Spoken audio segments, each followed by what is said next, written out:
cariño para todas las madres. Se ha quedado en mi pensamiento un bello recuerdo de una mujer tan buena que siempre rezaba para protegernos. Repartía sus besos, repartía sus llantos y aquellos momentos. Y hoy pasan los años y ella sigue siempre con sus sentimientos. La recuerdo tan altiva y bella, dueña de mi sueño, queriendo como nadie toda su ternura. Y yo volviendo a esos pedacitos que Dios le mandaba para su alegría. Y hoy pasan los años y ella sigue siempre alumbrando el día.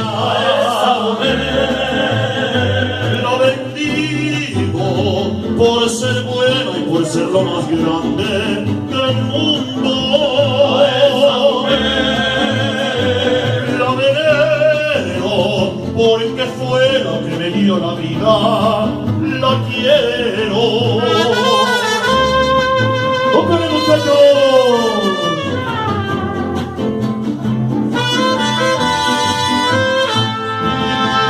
Ha cambiado su pelo morado por hilos de plata, pues repartió las mieles y las bendiciones por toda la casa. A esa mujer bella, a esa mujer santa, yo quiero cantarle a la que venero, a la que bendigo. Ella es mi madre.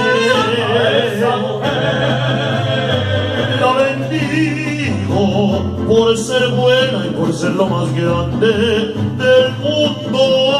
A esa mujer la venero porque fue la que me dio la vida. La quiero, la quiero, la quiero.